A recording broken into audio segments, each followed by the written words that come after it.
A very good night to you, ladies, gentlemen, boys and girls gathered in your very large numbers here in Diego Martin.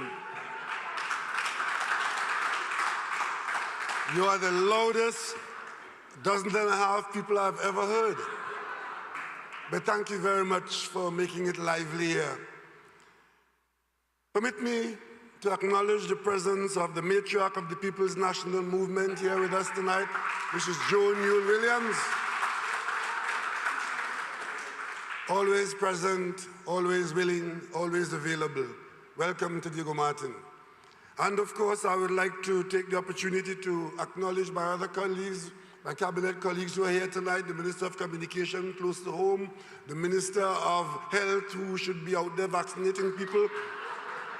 And of course, we have the Member of Parliament for Port of Spain South, and of course, we are on board with Ford from Tunapuna. And of course, we have the Minister of Trade and Industry here, and all in that dozen. Welcome to Diego Martin. And of course, the Lady Vice Chairman of the PNM and my cabinet colleague, another one, the Minister of Education. These are different times. These are interesting times. And of course, these are Trinidad and Tobago's times. And this is a good time to launch a political party. I'm going to launch a national party tonight, and it's called the TLP. If you don't know what it means, you can ask after the meeting, and if you want to join, you could join after the TLP, because it involves all the people of Trinidad and Tobago, regardless of your political persuasion, your race, your color, your creed, or class. You will be a member of the TLP. But ladies and gentlemen, since the last general election, August last year, as leader of the country, having taken the country to a general election, and successfully so, I deliberately did not take my party into the political arena.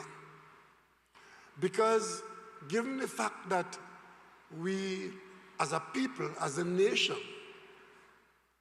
are engaged in fighting for our very lives and our livelihood, I thought I would not create the environment for political shenanigans to get in the way of the very difficult decisions that were having to be made by the people of Trinidad and Tobago. So since last year, August, we have not been meeting like this much, and we have not been engaging those who were fighting desperately for political relevance. And in that vacuum, a lot of information kept coming at you, the people of Trinidad and Tobago. Some of it useful, some of it frightening, and a lot of it plain, outright, self-serving lies. I watched in amazement at what was being fed to the people of Trinidad and Tobago by people who believe, not that they are stupid, but believe that you are stupid, and therefore they could feed you any meal and you would say it's cordon bleu. Ladies and gentlemen, tonight the battle has been joined for the time and the education of the people of Trinidad and Tobago. Because only the PNM will take it upon itself to ensure that when you, the people of Trinidad and Tobago, make decisions in this country, whether you support or you oppose, when you make decisions, that you do so with the full knowledge of what is available, what is truth, and what is useful and in your interest. Without the PNM, God alone knows what you will be. So, ladies and gentlemen, we could be talking about a lot of things tonight. We could be, as we probably should be, talking about the pandemic. But we have been talking about the pandemic since January 2020. It is now September 2021. The pandemic has pretty much consumed, absorbed, eaten more than our dinner, more than our population. Almost 5 million people have died in the world already. In our own country, tonight we mourn the loss of almost 1,600 people. And unfortunately, it appears as though we are taking it for granted that every morning we hear 7 more have died, 9 more have died. How long this is going to last? How many more will die? Ladies and gentlemen, but even as the pandemic is raging around the world and in our region, you, the members of the TLP, have a look at yourselves out here tonight, as we are, home listening. We are doing a whole lot better than many, many people around the world.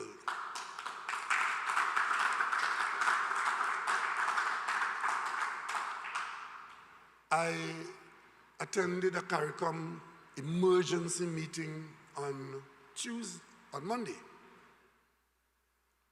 because the heads of CARICOM wanted us to meet to try to focus on the devastation that was taking place, especially how suddenly good things that were happening turned to bad things.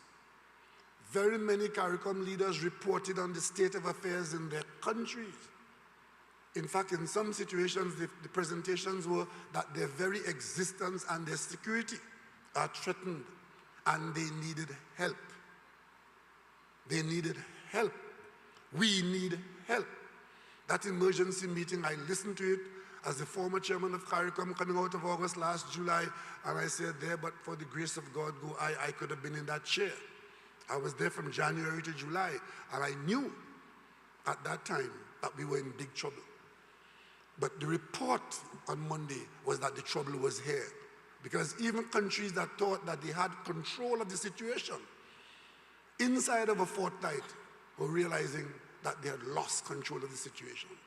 And some of the decisions that they are making now, without apologies, you must have heard the government, the Prime Minister of Antigua, you'd have heard the Prime Minister of Grenada, the Prime Minister of Jamaica, you'd have heard them all saying that they will be and that they are doing things that if you mention that in Trinidad and Tobago, the Prime Minister is a dictator, the Prime Minister wicked, and they're going to do this and they're going to do that. That is not happening here, you know. And the members of the TLP getting on so. And I'm listening to my colleagues telling me, this is what we are doing at home to try and stanch the flow of the lifeblood that is being lost. So I'm telling you this so that you would know that even though we are relatively comfortable in a pandemic, and what does that mean? Every morning people are dead. Hospitals are still having people treated for COVID. Today, one of my cabinet colleagues isolated for COVID. The whole family is now isolated. COVID is still with us. But even in our situation, we are a whole lot better than very many people that we know. And of course, this morning I took some action to prepare for a meeting that is being organized by the President of the United States, the richest country in the world, the country with the most resources, the most institutions. That country is hosting, thankfully, doing what CARICOM asked to be done since, I think it was March, on the early March. I wrote the President of the United States as chairman of CARICOM, asking him to use the American authority and leadership and to call the world leaders to a meeting over how vaccines are made available to the world's population, especially to small countries and especially to poor countries, because lives are to be saved by vaccines which they control. That meeting is going to take place next week, and the preparation started today. These are unusual times, and unusual things are happening, and there are some significant commitments that are being made by the countries of the world that are now recognizing that they have a moral authority and a moral responsibility to help people around the world, especially those who are least able to help themselves. That's what's happening now. Pay attention to that. Pay attention to these things, because these are the times. These are the times. So in the volume of misrepresentation, ambition, and outright lies that you've been fed, I am duty-bound to protect you from that as Prime Minister of this country. You hear a lot about this government, about the ministers, about our management of our affairs. So tonight, I wouldn't go any further about the pandemic or about the vaccination program. We have time for that other days. I wouldn't talk about the agricultural program. I wouldn't talk about the revenue authority that is going through the parliament now. I wouldn't talk about the property tax that we have been dealing with for years. And I wouldn't talk about the government's fight against white-collar crime that we've been doing for the last 6 years. Tonight, I want to talk about the National Gas Company and the LNG business in Trinidad and Tobago. You know why? Because since we had left the playing field wide open, our political friends were playing football by themselves and just attempting to score goals in 20 goals. The PNM was not there.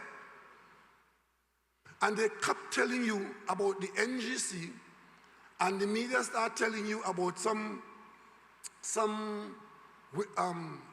document, some letter, some email they got from some oil company that say all fall down in Trinidad and Tobago. And of course the opposition want an inquiry, and they want the board fired, and they want Mark Loquan fired, and as usual, they set about to undermine the interests of the people of Trinidad and Tobago. So tonight, for the few minutes that I'm going to spend with you, the population, I will do it by taking you through your business. You may recall, we had a session at the Napa, I think it was, where I stood before you in a presentation called Mind Your Business, to show you what was happening and what has happened to your business, to educate you so that you will not be led astray by people who will lead you astray. Well, tonight we continue that because we need to talk about the NGC and the national and LNG. So to do that, I want to ask my staff to put up the first slide on the board. And I want you to look very carefully at these, as we say in cricket, when you're looking at the T20 score, we call it the Manhattans, right? Look at these bars. This is the history of the National Gas Company from here, which is 2000, to here, 2021. These bars show the profit and loss of that company during that period. This is what the company been doing. And it's important that you know that, because if you look at it, this company is owned by the people of Trinidad and Tobago. It's involved in a business that is dominated by foreign interests. The biggest earners of money in the energy sector in this country are foreigners, shareholders of BP, of Shell, of BHP, of EOG. They are the ones earning the huge profits in the energy business in Trinidad and Tobago. In that business, we have some pipelines, the main pipelines, paid for by the people of Trinidad and Tobago, one of the largest in the world, the 52-inch pipeline coming from off the East Coast across the Point Lisas. Right? We own that. As a result of our presence in there, we have this National Gas Company, which, if you don't see, which made that amount of profit in 2000, that amount, and by the time we got here, in 2011, these were the profits. But ladies and gentlemen, by the time we got here, we show a loss, right? You think that the people who control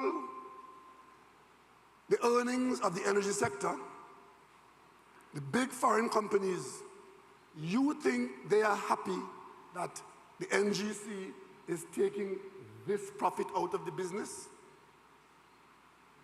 You know what their position is? Their position is that the National Gas Company must get out of the business so that the oil companies that produce the gas up front and bring it down to the LNG plant, they can do so without let or hindrance and without losing this profit. And their position is that the NGC is earning too much profit and too little risk. Because all we do is have the pipeline, and as the gas passes through the pipeline, they have to pay for the pipeline usage, and we get this profit. And they're saying, if the NGC was not there, then Trinidad and Tobago would have been more viable as an investment area, and so on and so on. And of course, you know who listened to that? Unfortunately, a government of Trinidad and Tobago would listen to that. And of course, it's the same government that listened to them telling you, well, if we have to invest in your country, you have to give us more incentive. And you know what incentive they gave them? If we are making this kind of profit, owning only 10% of the business, you can imagine what the others are earning. So we give them incentive and tell them any money you invest, whether it's 100 million or 500 million, it can be written off, all of it, in the same year you invested. That means you don't have to pay any tax. So in other words, what they ask you to do and what they had asked you to do is to operate in this country tax-free in an energy business where billions are being earned. Billions. And who could agree to that? But fortunately, the government changed in 2015. In the second week of my office as Prime Minister of Trinidad and Tobago, I got a visit from BP. BP came to me to tell me that based on the arrangements that are now in place, there would be no taxes coming to the government until 2024. Which would have meant that since I became Prime Minister in September 9, 2015, to now and going on for another 3 years, the largest producer of gas in this company is saying that the taxes coming to Trinidad and Tobago would have been minimal or not at all, because they were writing off investments. And I said, is that so? Well, since you looking out for your shareholders, I have shareholders too. And my shareholders are the people of Trinidad and Tobago, and all of us have to earn and do well in this business. You and the people of Trinidad and Tobago. And if we have to change the law, we will change it, but we cannot accept that. And that was the incentives. There were changes made. The bottom line is we had the function at the Hyatt when I came on the spotlight on energy. And I told this country it was the intention of this government to go and talk respectfully, of course, because we are all investors in the energy business here. But I promise you, when I go to talk to these energy companies, I will not talk to them in my nightie. I'll put on my normal good suit, and I will go and I will meet them.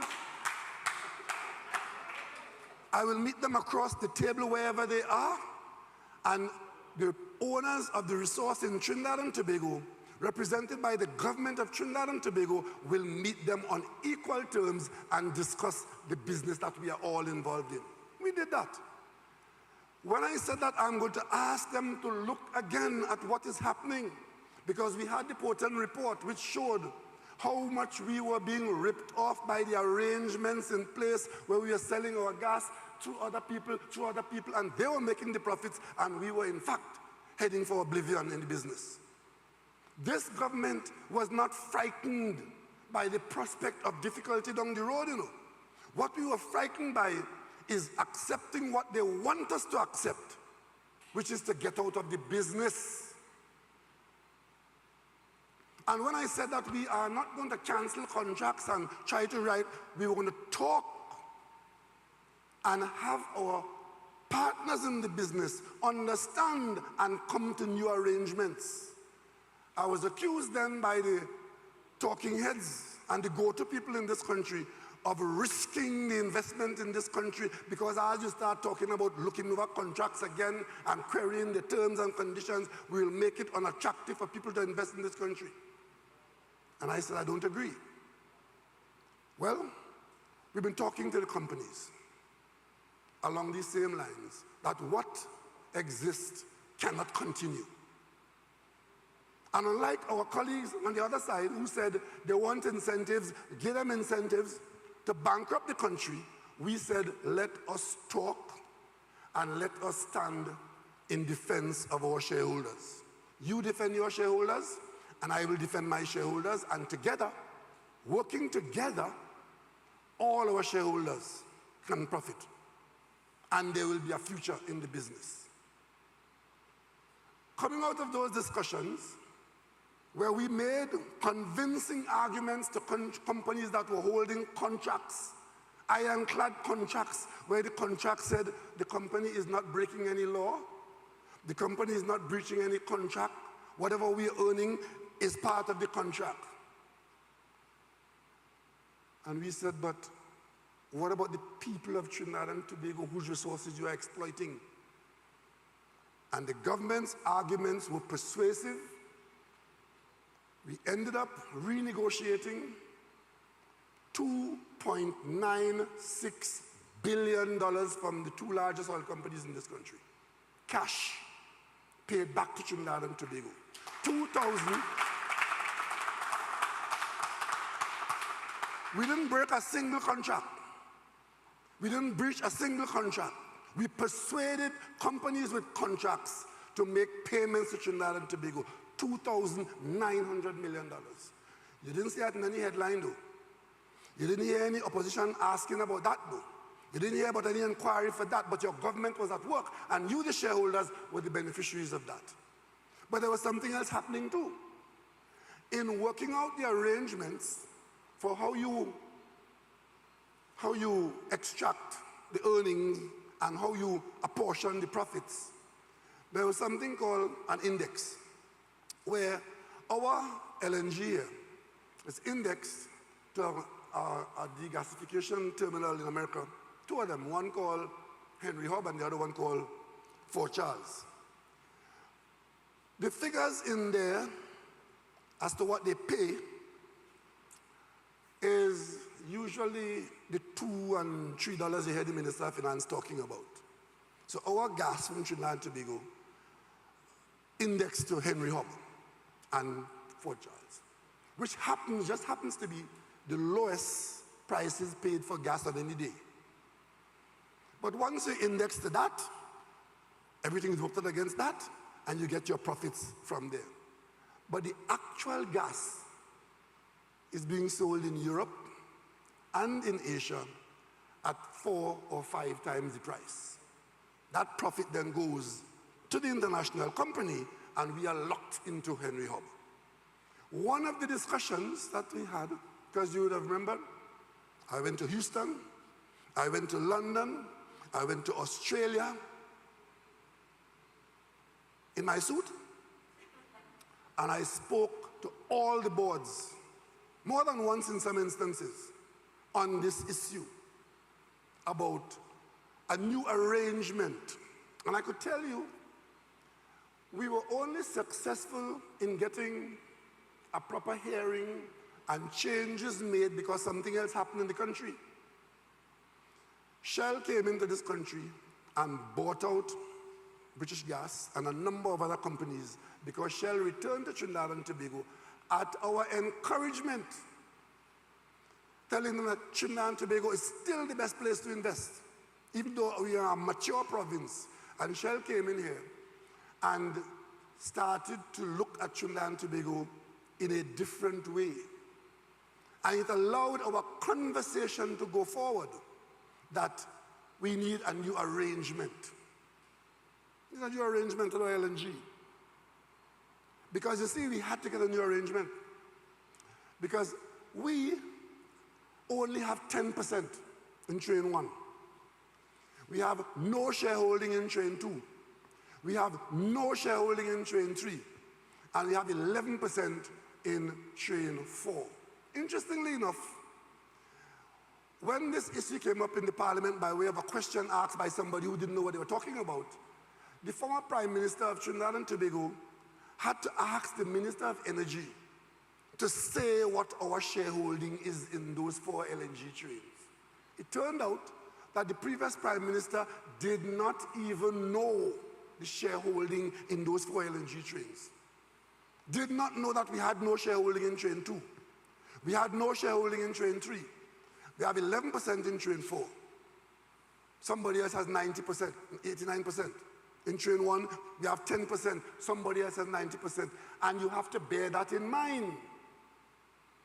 So when you hear somebody get up and tell you the government spend money on train 1 and BP say they have no gas for train 1, and therefore the government requires an inquiry and who should be fired and who shouldn't be fired, you have to ask yourself very simply if you're in primary school, how come you don't have no gas for train 1, but you have gas for train 2, for train 3, and train 4? Doesn't that strike you as odd? Huh? Especially against a background where the foreign shareholders feel that they are entitled to have us out of the business. And since we are not doing what the previous government did, which is to walk away and leave it for them,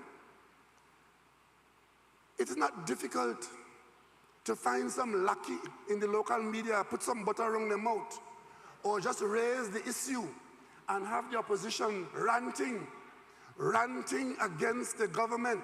You would think that a former government would know this, and when this issue arises as to what the government does in a difficult situation, that the opposition will stand with the government in our dealings with the foreign interests. But no, not the UNC.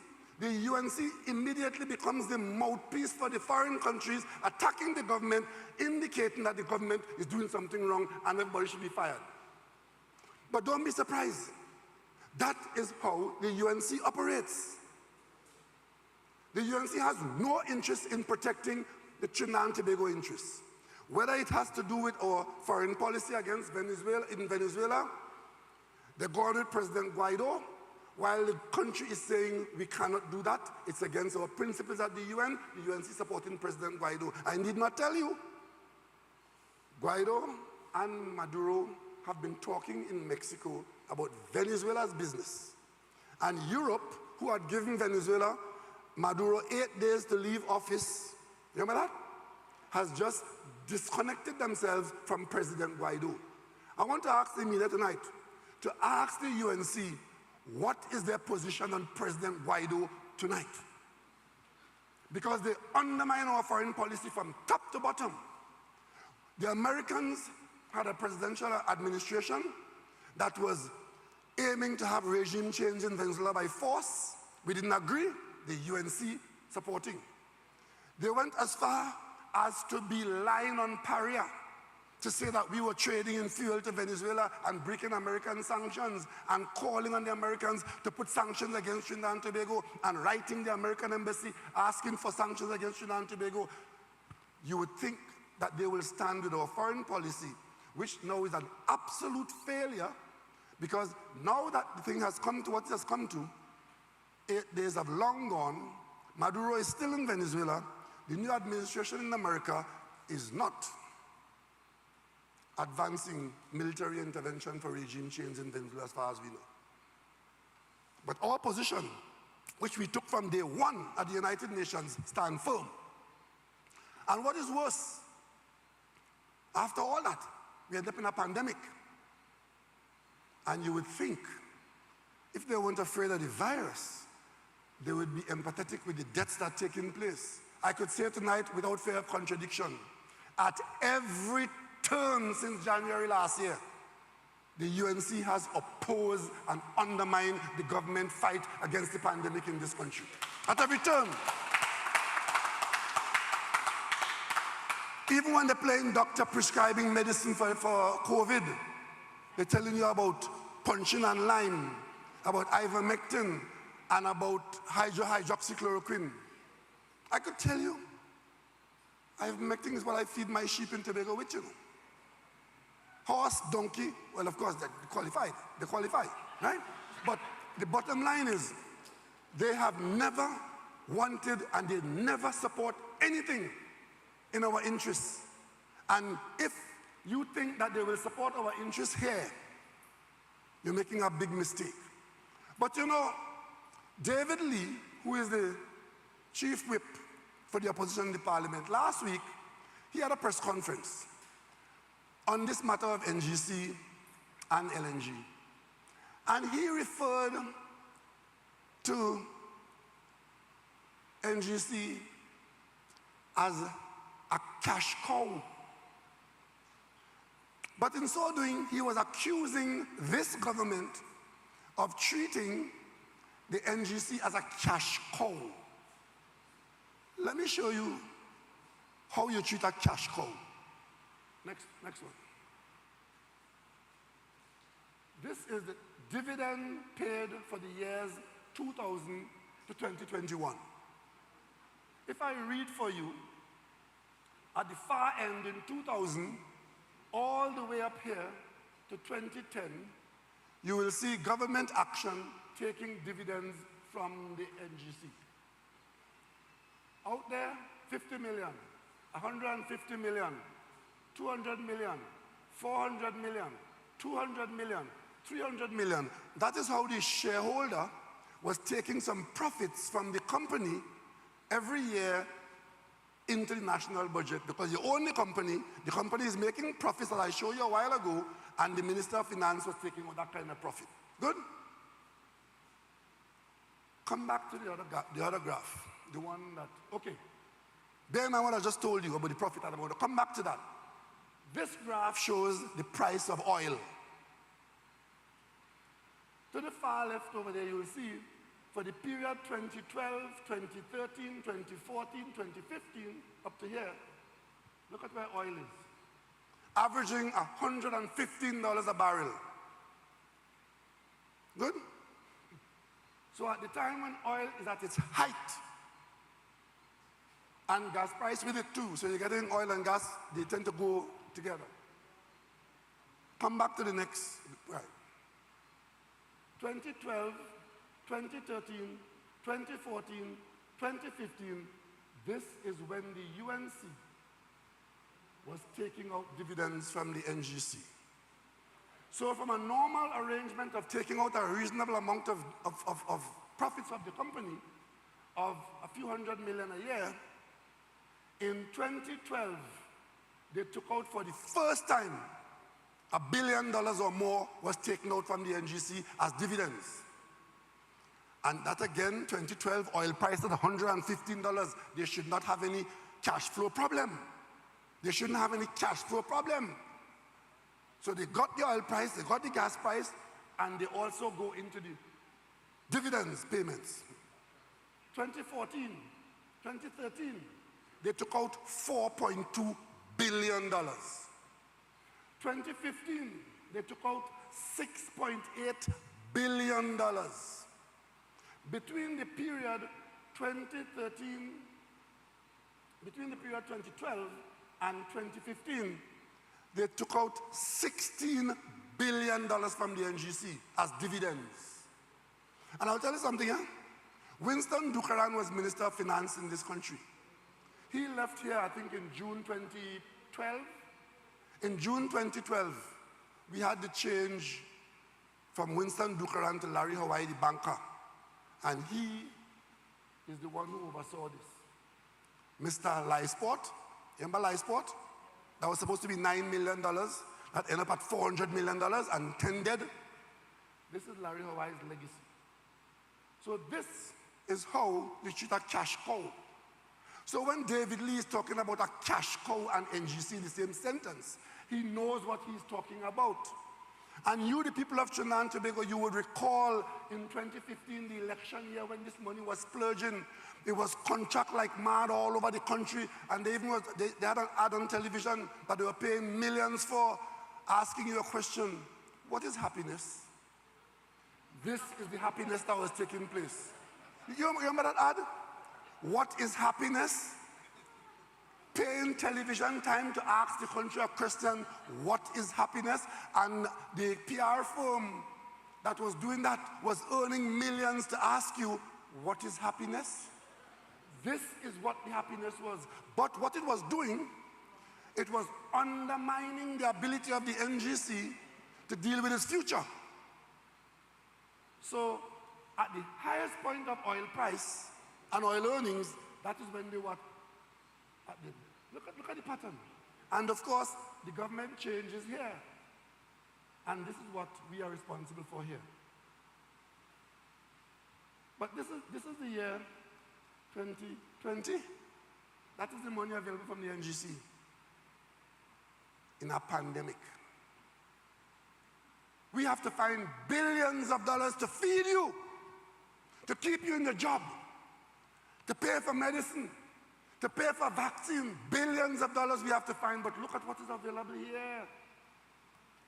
Look at 2021, look at 2020. And while we are doing that, we have to listen to David Lee and the UNC crowd that did this, accusing us of all manner of evil. And they want inquiry into the NGC, and they want inquiry into the LNG business. Maybe there should be an inquiry. Maybe they should. You see, go back to the other slide. So we came in here in this trough, right? This is 2015 here, right here. 2014, the government changed here. And as soon as we came into office, the oil price kept down into this trench, that trench there. That's 2016. We came out of it slowly, bumping out of it like that. And then in the pandemic of 2020, look at what happened here. Gas price down to zero, in fact, below zero. There was one day, the day when the recovery committee met to plan our way out forward. Oil price went below zero, where some people who were storing oil were paying people to take the oil from them. It never happened in the history before. That's it here, look at here. And that is the hole that we have been in. Again, we're climbing out of it, climbing out of it. And while we're doing that, they're heaping coals on our head, right? And literally pulling the ladder from under our feet. And saying that we are raiding the Heritage Fund. Where did the Heritage Fund get money from? The Heritage Fund was put in place by the Manning administration from the earnings I showed you. Come back to the earnings of NGC. Those earnings, right? The Heritage Fund, we put a law in place that says some of that money must be put aside. That is how the Heritage Fund was created. And when we got into the pandemic, and even before, because of what happened there with our earnings in oil and gas, and your Minister of Finance is taking out every year some money from the interest, not touching the capital. Thankfully, the assets abroad in the US market and elsewhere were doing well, and even though things at home were very difficult, those assets were earning. And we have been taking out some money there from the interest, leaving the capital untouched to earn interest again, to the extent that even though we have taken out a few $100 million from that fund, the fund is now larger than when we started because the interest has been growing. And we have been very prudently taking out just what we need. Not the cash cow that you saw there, that I just showed you, but taking out just what we need to keep the country going and leave the fund earning. That is what a responsible government does. So it was quite all right for the UNC to raid out $16 billion in 4 years from the NGC and do that with aplomb and without question or reckoning from those who want to question us now.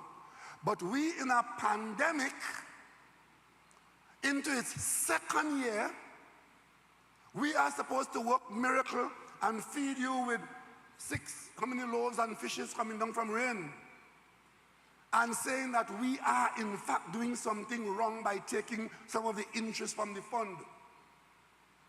It all came from the same source. Because if you look at the NGC, the company you own, that company is worth almost $40 billion. How many other companies in this country are of that size of asset strength? FCB? Neil and Massey?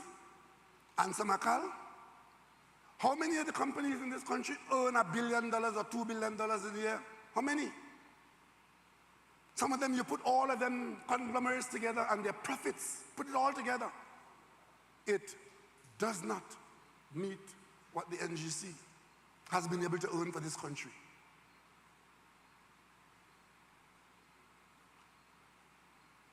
And that's your company.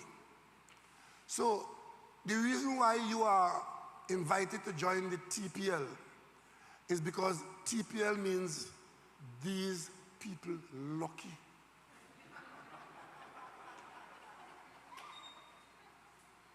It was supposed to be the TPDL, but take out the D.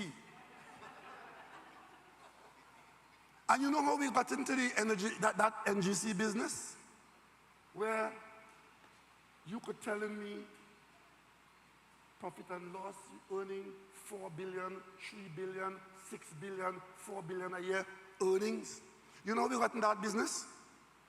Because the PNM, it was a PNM government that started to compress low pressure gas offshore and bring it onshore and try to create a business out of that. We started with fertilizer in Point Lisas. And from there, I had the privilege of serving in a Patrick Manning cabinet with Joe Neal-Williams and Kevin Robinson-Regis when we discussed and we fought for, Paula was a latecomer after that, when we fought for the idea to create a business called LNG in Trinidad and Tobago, when the experts, the same big foreign oil companies, told us it couldn't be done and it shouldn't be done. But on behalf of the people of Trinidad and Tobago, you, the TPL, you knew that the PNM went ahead and formed Train 1. And it was successful very quickly. By 1998, we were investing $152 million in 10% of the first plant. And a couple of years later, we invested $172 million in Train 4. We earned between those two trains in total so far for that 150 and 172, just about 240 million US dollars, TT dollars actually. We earned over $2 billion in profits from those two trains, 10% in one and 11% in the other one. If we, with our 10% shares, earning this kind of profit, those numbers you see in there, you could imagine what those who own the 90% share. But they are the ones who are telling us that you have to give way so that they could get more.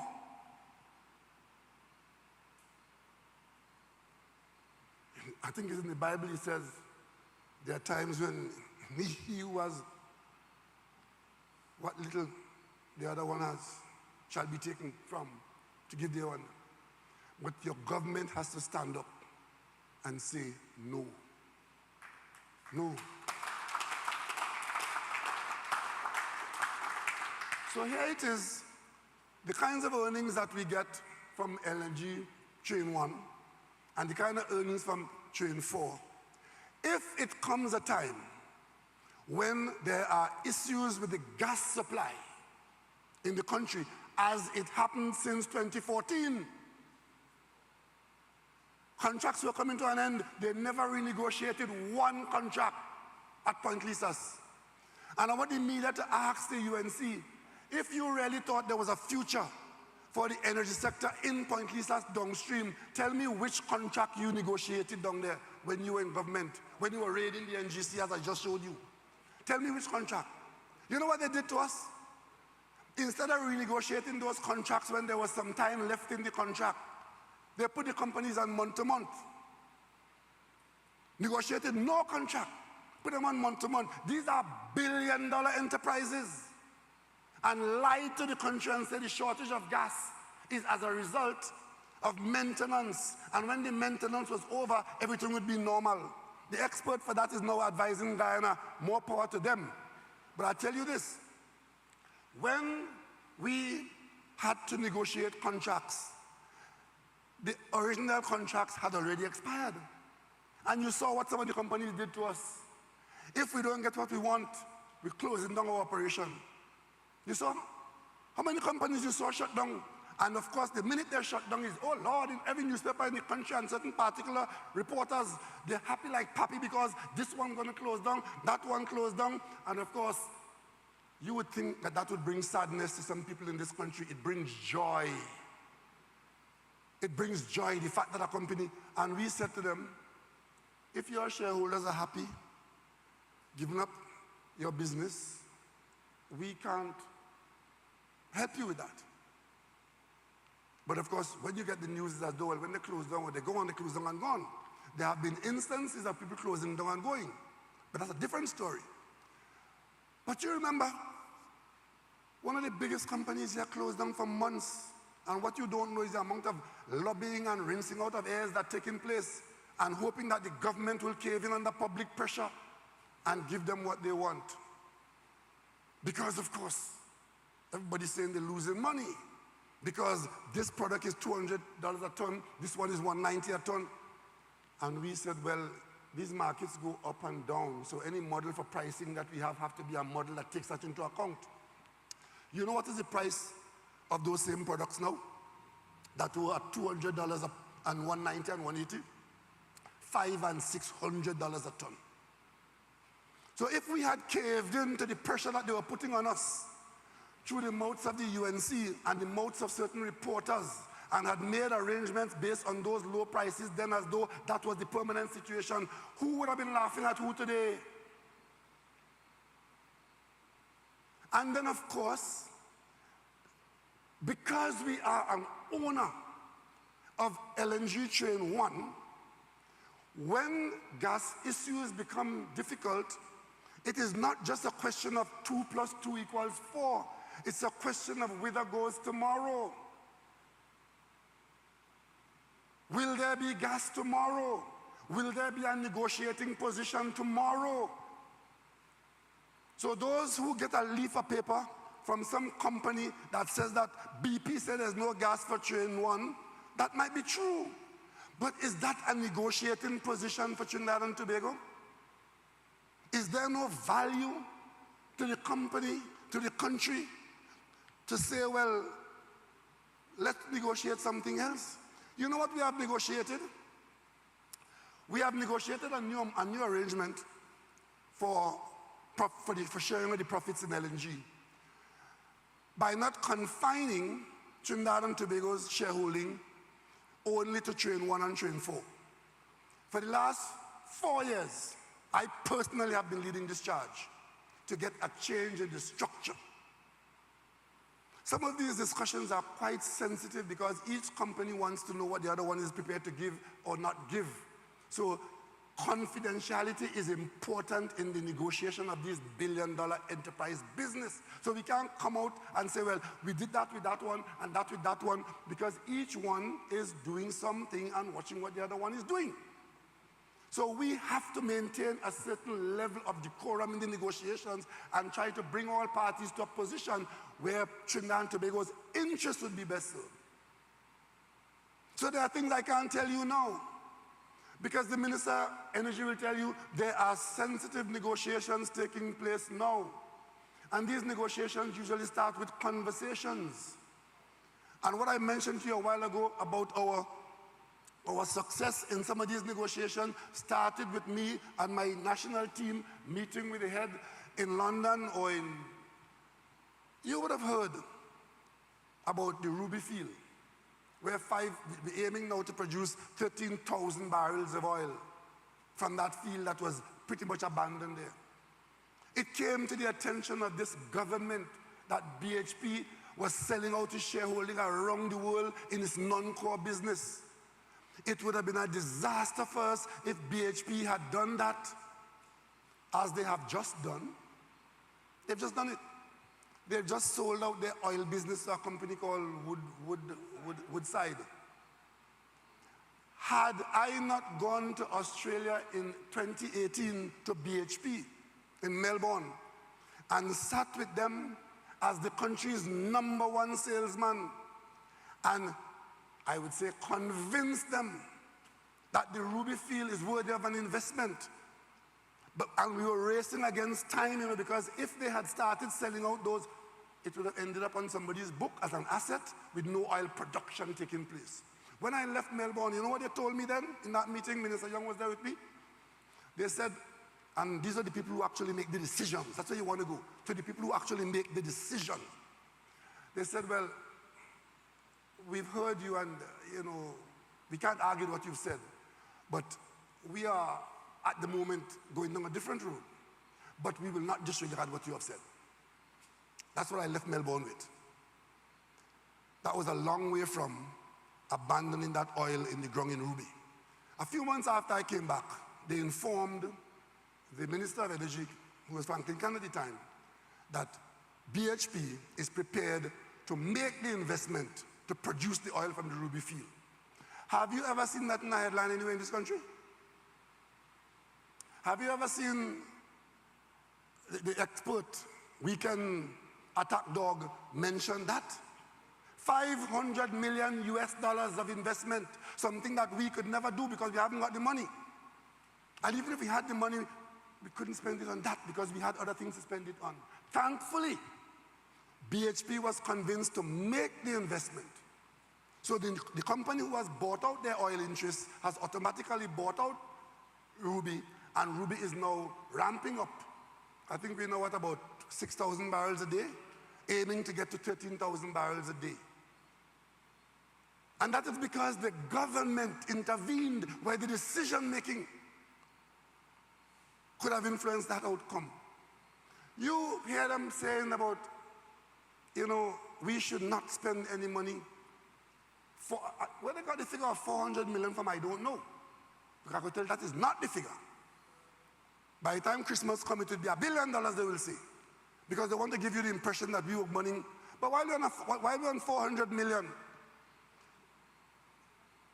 Why is it that $400 million on trying to stay in the LNG business in a particular way to negotiate yourself to a better position?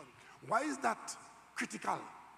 And the $400 million in live sport is not critical.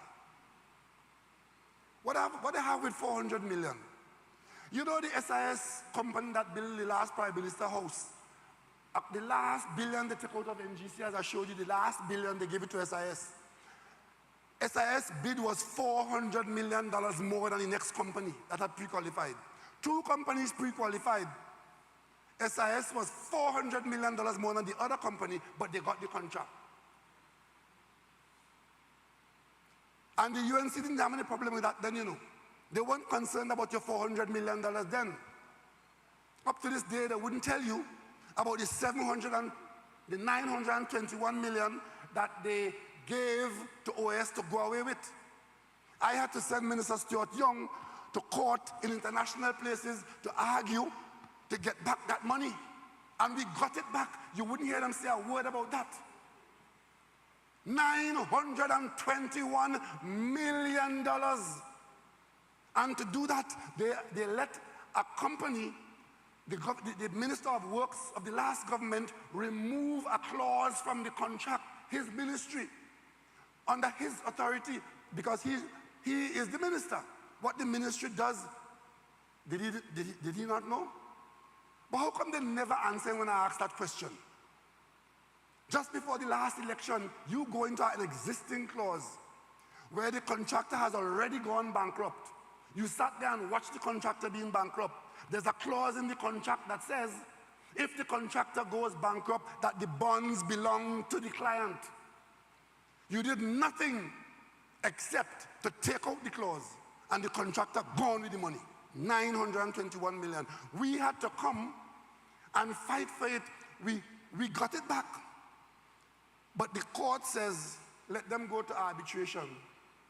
Suppose the arbitrator says otherwise. Suppose when that arbitration is completed, the arbitration goes in favor of the contractor.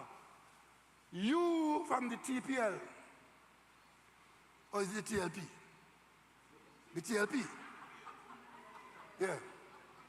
You from the TPL, you will have to pay $921 million to the contractor if that ever happens.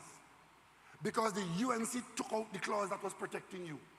And you know, it galls me to have to sit in the parliament and watch them in their face. When they're getting up and jumping up and down as though they're defending the people and they want to defend the people and defend the people, when in fact they have been the most corrupt government ever in the Commonwealth of Trinidad.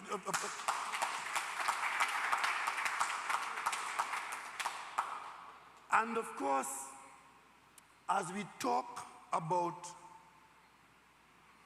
the NGC and LNG and gas,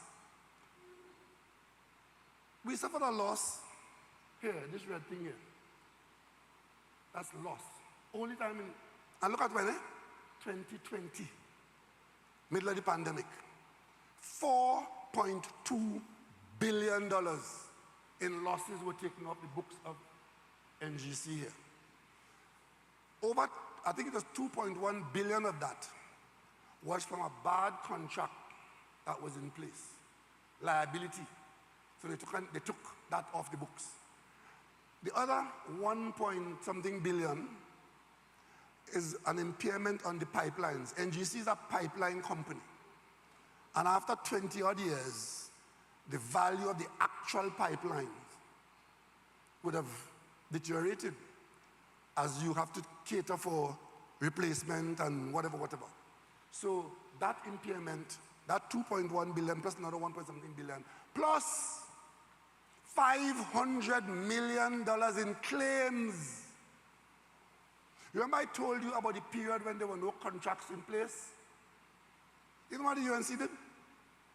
At the time when there was no gas, enough for the people with contracts in Point 14, in Point Lisas, they went and gave a gas contract to a brand new company under a policy called Greenfield Policy, which meant that only new companies will get the gas that is available, and the older companies will starve. So the plant in La Brea now is a brand new company. They have a gas contract. And that gas contract allowed the other companies that had the old contracts but couldn't get gas to make claims against NGC. Billions of dollars in claims. NGC paid $500 million of those claims in this red. And then I have to come to the parliament to hear them asking the government to explain how come the NGC get into a loss first time in the history of the company.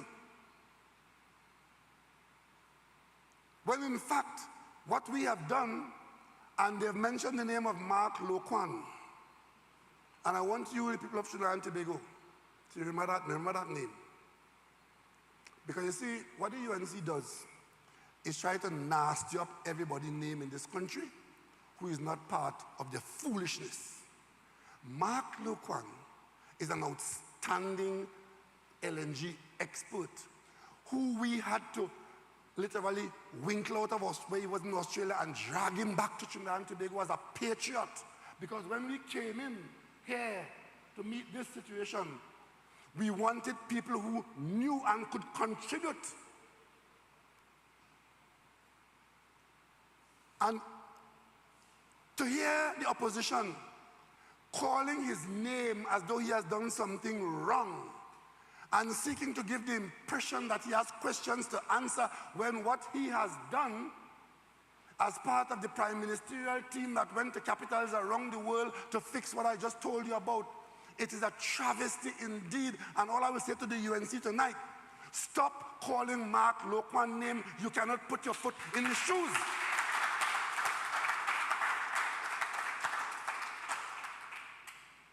The replacement for Mark Loquan is a fellow who was also chairman of WASA. They had the CEO of NGC as chairman of WASA. He was the architect of the billion-dollar scandal in Beetham, where the last $1 billion went, because at WASA, they conceptualized the project. At NGC, they approved it. It was himself to himself and $1 billion going to the project. And these are the people who come in and call him Mark Loquan's name and want the board to resign. And I will tell you something too. They're making a big issue about two things. One, whenever they hear that a minister of government has recused himself in cabinet, they and their lackeys come and tell you that is corruption. I told you before it is not that they're stupid, it's because they think that you are stupid. So you hear a minister has recused himself. It means that there's something in the decision making where the minister has even a potential conflict. A family member might be the business person or some other reason. So in other words, I take no part in it. My colleague Stuart Young, his brother works for a bank. He doesn't own the bank, he works for the bank. All banks will respond to the Ministry of Finance when they go to borrow money. Lending money brings profit to the successful lender. So any time his brother's bank is mentioned in the proceedings, whether they get the job or not, once they are part of the bidding process, Stuart Young recuses himself.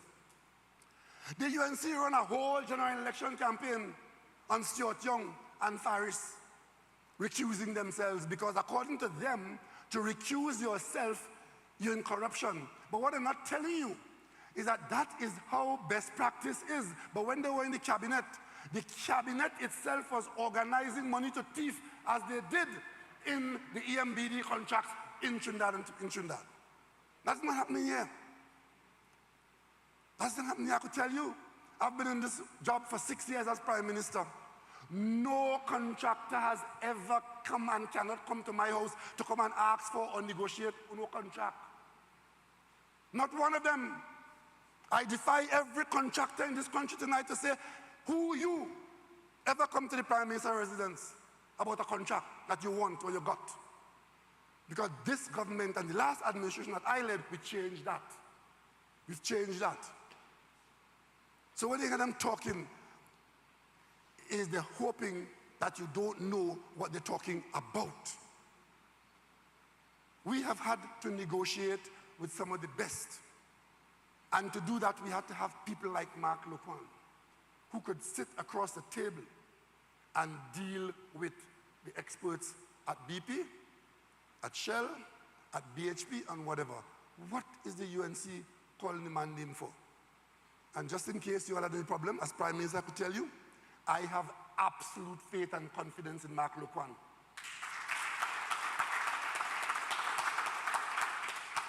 Because I know the job that he can do and that he does for the people of Trinidad and Tobago.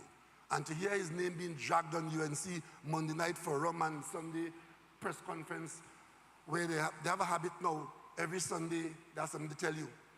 Every Monday night there's somebody to slander. That is Trinidad and Tobago opposition. Look around the world in the pandemic and see if you see any other opposition like that. 3 times a week, feeding lies to the population, stressed out by the pandemic. And want to tell us how to run our multi-billion-dollar business that they have treated, as David Lee says, like a cash cow. This country has to make a decision. And the decision you've been making so far, I'm quite happy with. Because you have stood behind the government of the People's National Movement in a time of great difficulty. Because had you not done so, you would have had another government in office.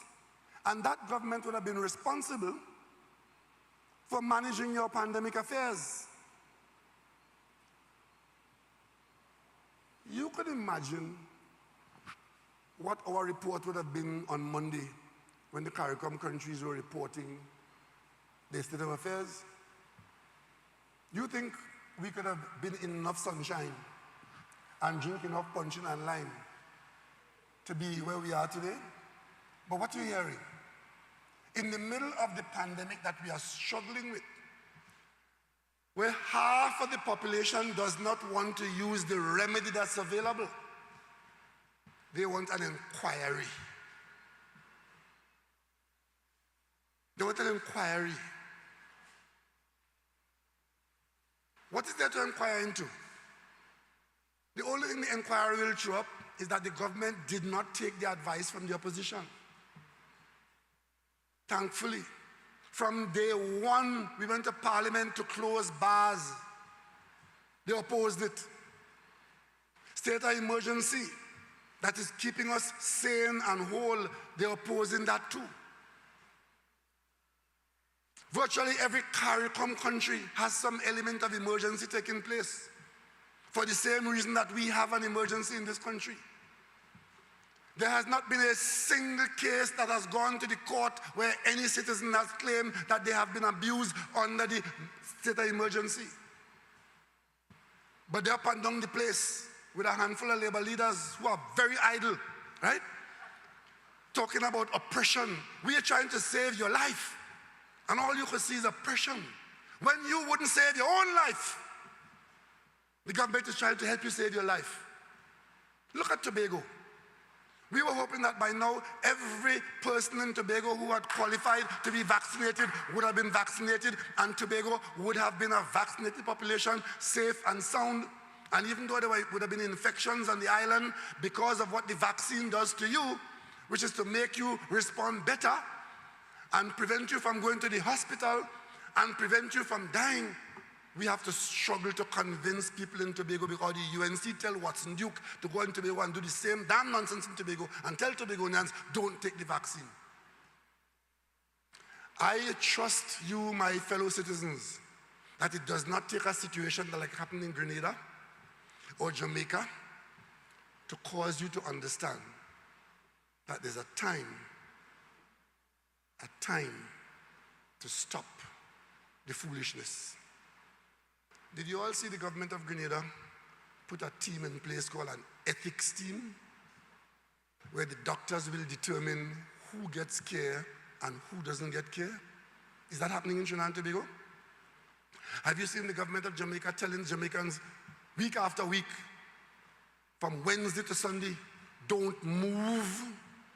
But you know what's causing that? Not because these prime ministers are wicked, or that the government is incompetent, It is that the virus is so threatening and so dangerous, that is the best option to save lives. Who in this country is against the saving of lives? And who is prepared to sacrifice which one of you because you are not of any value, so they could open their expensive restaurant and sell hamburgers? We have done what Dr. Williams would have expected us to do, which is to put the interests of the people of Trinidad and Tobago first, and step by step, cautiously and carefully, your responsible government have taken us in and have taken us out. We are out now. It's still dangerous. You're still required to wear your mask. You're still required to sanitize. You're still required to space out. And if you don't have to go, don't go. And of course, it's not only about you, it's about the people around you, your family, your co-workers. And in some instances, it's about the people who gave you life, your parents. And hope against hope that it doesn't be about the children that you have made. Because in America, we are seeing the amount of children who are needing health care for the Delta variant. I am trusting that the parents in this country would get their children vaccinated so that we, a vaccinated population, will not be having to experience what others are experiencing. Don't wait until it happens to us to rush and say, well, I want to get vaccinated now because the death level is high or there's no place in the hospital. There are limited places in the hospital. And once the number of sick people go beyond a certain level, there will not be places in the hospital. That's why the Grenada government is saying that we will give the hospital places to those who have taken the decision to be a part of the societal response. This response to this pandemic is not, it cannot be done by an individual, it's a societal response. So there are two groups in this country right now. Over 400,000 who are fully vaccinated, and another, almost 900,000, and if you take the children out who can be vaccinated, let's say another 600,000 people who need to be vaccinated. Tonight I ask, what if? What if this population of 600,000 people who can be vaccinated, who ought to be vaccinated, this group does not get vaccinated, and there's an outbreak of a variant like the Delta variant in our country? The Minister of Health would have reported we've had 7 close calls already that are known to us. That's what is known to us. But in a pandemic in the world, you don't know where that first virus will pass to come in. You don't know who would look healthy and come in among the population as a vaccinated person carrying just enough of that virus to infect a family, and that family a community, and that community the nation. You don't know that. I can give you no guarantee that the Delta variant will not come here. But I can guarantee you that if the Delta variant comes into this country and meets 600,000 unvaccinated people, then we would be in deep, deep trouble.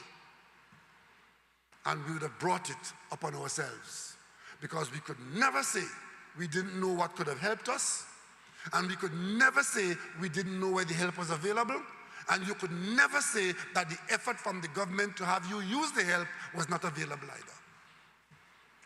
Is that what some people want? Is that how some people going to win an election? Is that going to make some people your next leader?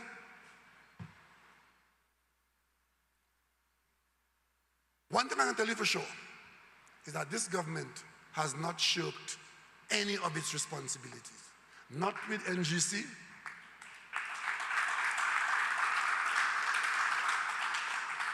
not with NGC, not with LNG, not with COVID, not with white-collar crime.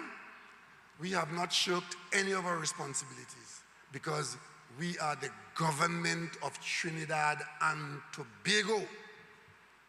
And going back to 1956 under Dr. Williams, under George Chambers, under Patrick Manning, this PNM is known to the people of Trinidad and Tobago as a responsible political party that does what is in the best interest of all the people of Trinidad and Tobago. And tonight I want to say again to the population, I grew up with my grandfather, Joe Rowley, and there were times when I came very close to a licking because I did not do what I was supposed to do. You know, chores tend to kind of slip away and cricket get in the way and things like that, right? And my grandfather used to always tell me, as he had a switch in his hand, and I was hoping to negotiate my way out of that, is that if you are in charge, if it is for one day, be in charge, because somebody has to be in charge. In Trinidad and Tobago, the PNM is in charge, and we will not shirk that responsibility. And I will tell you something else too. If our circumstances change for the worse, and it requires the government, as a CARICOM government, to do some of the things or all of the things and more that the other CARICOM governments are doing now, I will not hesitate to do them, because I am here to protect the lives of all the people of Trinidad and Tobago. It's not about who will call out protests or who will march, because I'll tell you one thing, there are some people in this country who are smiling right now because they are enjoying serious economic growth. Simpson, Allen, Belgrove, yeah, right. I am not the advertiser. I am trusting in the people of Trinidad and Tobago. Unlike the others who feel you're stupid, so they tell you all the nonsense they want to tell you. I am trusting in you as parents. I'm trusting in you as young people, educated young people from age 12 up. Your country is calling on you to be responsible in the pandemic of 2021. Ladies and gentlemen, I have every confidence that God is on our side, but we need to be on his side too. He sent us help. Let's use it. Vaccinate, vaccinate, vaccinate. I thank you.